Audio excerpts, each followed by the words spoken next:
ইয়া হাবিবি, সালাম আলাইকুম। কাইফাল? হাবিবি দেশি তো? আচ্ছা ঠিক আছে, চলেন আপনার সাথে একটু গল্প করি আর হাঁটি। আপনার দেশের বাড়ি কই হলো?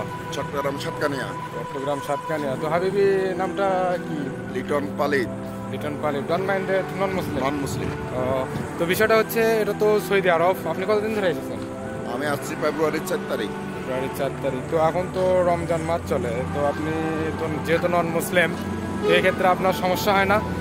না, কোনো সমস্যা নাই। আপনার খাবার দাবারের কোনো সমস্যা নেই। না, যেহেতু এখানে ম্যাক্সিমামই ধরেন মুসলমান, তো আপনি ধরেন অন্য সম্প্রদায়ের লোক, তো সেক্ষেত্রে ধরেন আপনার খানা দানার কি কোনো সমস্যা হয়? না না, কোনো সমস্যা নাই। আমাদের ম্যাচে যারাই আছে তারাই তো মুসলিম। হ্যাঁ, তারাই তো বলে দেয় যে আপনার খাবার আপনি খাবেন, আমার খাবার আপনি খাবো, নো প্রবলেম। তো আপনি বাজার খরচ কি করলেন? আজকে পান্নাতে আসলাম। পান্নাতে এসে ডিম নিলাম, ডিম 19 রিয়াল। আচ্ছা ঠিক আছে, দেখান লাগবে না, বুঝছি। আর হচ্ছে আপনি এটাতে কাঁচামরিচ নিলাম। আচ্ছা, এটাতে কাঁচামরিচ দিয়েছেন। তো যাই হোক, থাক, ঠিক আছে, দেখান লাগবে না, ঠিক আছে, বুঝতে পারছি। তো আপনি ডিম আর হচ্ছে কাঁচামরিচ নিলেন। তো আচ্ছা যাই হোক, এই ডিমকে আরবিতে কি বলে? আরবি মাফি হল। আচ্ছা আচ্ছা আচ্ছা, হিন্দি তোরা। হিন্দি তোরা। আর ডিমকে হিন্দিতে কি বলে? এক এক এক। আচ্ছা যাই হোক, বিষয়টা হচ্ছে কি, প্রচণ্ড রোদ, রোদের মধ্যে তো এভাবে চলাফেরা করা যায় না। তো আপনি মোটামুটি আসলে আরবি পারেন না, নতুন। তো সবচেয়ে বড় কথা হচ্ছে আপনি পান্ডাতে বাজার করতে যাচ্ছিলেন। আর পান্ডার বিষয়ে আমি দেশের বাইরে যারা থাকে, পান্ডার বিষয়ে একটা কথা বলে, আমার পিছনে যেটা দেখতে পাচ্ছেন এটা হচ্ছে পান্ডা। এটা একটা সুপার শপ। আর ম্যাক্সিমাম সৌদিয়ানেরা বলেন, যারা প্রবাসে থাকে, তারা এই পান্ডাতে ম্যাক্সিমাম বাজার খরচ করে থাকে। আর পান্ডাতে বিশেষ বিশেষ সময় বিভিন্ন রকম অফার দেয়। যেমন আপনি বুধবার, বৃহস্পতিবার বা শুক্রবারে যদি বাজার করতে আসেন, তাহলে ভালো ভালো মানের অফার পাবেন। বিভিন্ন প্রোডাক্টের ক্ষেত্রে দেখা যায় প্রায় 50% ডিসকাউন্ট দিয়ে থাকে। তো আমার এই ভাই লিটন, বুধবার আর শুক্রবারে বিশেষ করে ছাড় দেওয়া হয়। বিশেষ করে ছাড় দেওয়া হয়। তো আপনারা একটা জিনিস বোঝেন যে এটা হচ্ছে সৌদি আরব, এটা মুসলিম জাহানের একটা তীর্থস্থান বলা হয়। তো তারপরে এখানে অন্যান্য সম্প্রদায়ের লোকও থাকে। আমার যে লিটন ভাইটা, সে চট্টগ্রাম থেকে আছে। তো ভাই আপনি ফেব্রুয়ারিতে এসেছেন? তো ফেব্রুয়ারিতে আসার পরে বিষয়টা হচ্ছে, ফেব্রুয়ারিতে আসার পর থেকে এ পর্যন্ত আপনি কাজকাম কি কোথাও পেয়েছেন? হ্যাঁ, কাজকাম পেয়েছি। কাজকাম পাইছেন? আমি 5টা একটা কাজ ট্রাই করছি, সে কাজে লেগেছি। ও আচ্ছা, যাই হোক, কাজকাম আপনি মোটামুটি করতেছেন, তো দিনকাল আপনার ভালো চলতেছে? ভালো চলতেছে ইনশাআল্লাহ। তো আপনি আরবিতে আপনাকে একটা প্রশ্ন করি, আপনি কি উত্তর দিতে পারবেন? হ্যাঁ, বলেন। আচ্ছা, আপনি এই বাজারটা কয় টাকার করলেন মোটে? বাজারটা 25 রিয়ালে। 25 রিয়াল। এটা আগে আরবিতে কি বলে? বলতে পারবো না। আচ্ছা যাই হোক, মোটামুটি ভাই নতুন, আরবি জানে না। আরবি মাফি হল। এই তো একটা কথা আছে, যারা প্রথমে আসে, নতুন আসে, তারা বলে হচ্ছে আরবি মাফি মালুম। এটা হচ্ছে একটা কমন কথা। সবচেয়ে বড় কথা হচ্ছে, যারা নতুন আসে এরা মূলত কি বলে, জানা জেদিদ জেদিদ, আনা জেদিদ, আমি নতুন, মাফি মালুম আরবি। এই একটা ডায়লগই ধরেন যে 4-5 মাস চলে যায়। এটা হচ্ছে মোটামুটি সৌদির একটা কমন ডায়লগ। এটা আবার আরেকটা কথা আছে, এটা বাংলাদেশ না, এখানে নন মুসলিম মুসলিম এখানে কোনো ভেদাভেদ নাই। হ্যাঁ, সবাই বাই বাই।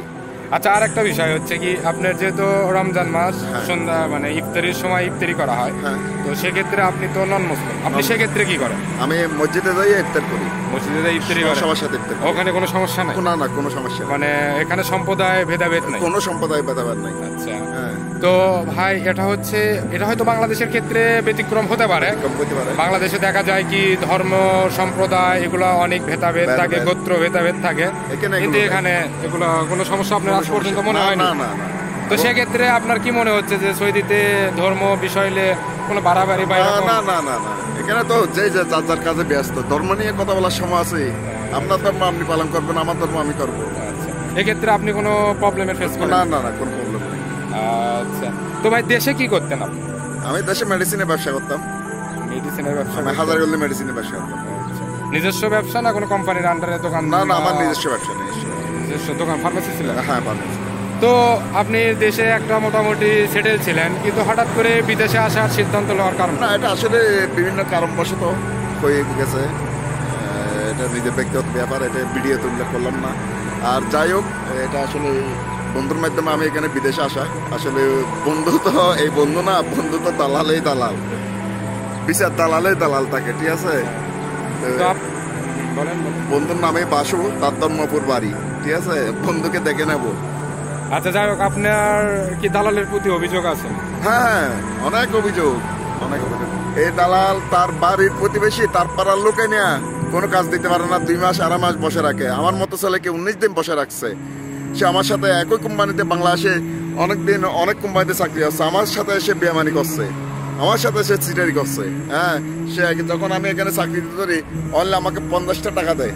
হ্যাঁ, সে তার সাথে আমার কথা ছিল যে আমি মাস যতদিন বেতন পাই না, সে আমাকে খরচ দেবে। হ্যাঁ, তার থেকে টাকা চালিয়েছে, মোবাইল রিসিভ করো না, কথা বলো না। হ্যাঁ, ঠিক আছে। যাই হোক, তাকে দেখা হবে একদিন, তার সাথে বাংলাদেশে কথা হবে, হয়তো সৌদিতে তাকে কিছু করতেছি না। আর সময়ে তার সাথে আমি কথা বলবো। তার বাসা আমার একই রোডে, ডিসি রোডে। তার নাম বাসু, ধর্মপুর বাড়ি, চিটাং ডিসি রোড। তার শিশু কবরস্থানে তার বাসা। আচ্ছা, যাই হোক, এত ডিটেলস না দেন, এটা হচ্ছে অনলাইনের জগৎ। আমার এই ভিডিওটা অনলাইনে চলে যাবে। দালালকে চিনে যাচ্ছি। আচ্ছা, বিষয়টা একটা কথা বলি, আপনি সব মিলিয়ে একটা প্রশ্ন আপনার প্রতি। আপনি দেশে যেহেতু নিজস্ব ব্যবসা ছিল, ফার্মেসির ব্যবসা, তো আপনি দেশেই ভালো ছিলেন না এখানে এসে ভালো আছেন? আমি দেশে ভালো ছিলাম, দেশে ভালো ছিলাম। আসলে দেশে তো আমার নিজের ব্যক্তিগত ব্যবসা ছিল, আমার গাড়ি ছিল, গাড়ি ধরেই আমি ব্যবসা বাণিজ্য করতাম। আচ্ছা, সেকেন্ড নাম্বার বিষয় হচ্ছে এখানে দালালের মাধ্যমে এসে তো আমি বিপদগ্রস্ত। যে কাজগুলো কখনো আমি দেশে গ্রামে করি না, এখানে সেগুলো করতে হচ্ছে, এটা আর কি। আচ্ছা, আপনি সোজা কথা আপনি বলতে চাচ্ছেন যে আপনি দালালের প্রলোচনায় এসে বিপদে পড়ে গেছেন। আচ্ছা, যাই হোক, আমার ভিডিও যারা নিয়মিত দেখে থাকেন তাদের জন্য একটা সতর্কতামূলক কথা বলি। আমরা অনেক সময় দেশে থাকতে দালালেরা বিভিন্ন রকম প্রলোচনা, বিভিন্ন রকম হয়তো আশা আকাঙ্ক্ষা দেয়। হয়তো কি, হ্যাঁ, সব দালালি যে একই রকম প্রতিক্রিয়া সৃষ্টি করে বিষয়টা এরকম না। অনেকে এর মধ্যে ভালো আছে, অনেকেই কথা দিয়ে কথা রাখে না, কথা কাজে মিল থাকে না। তবে আপনারা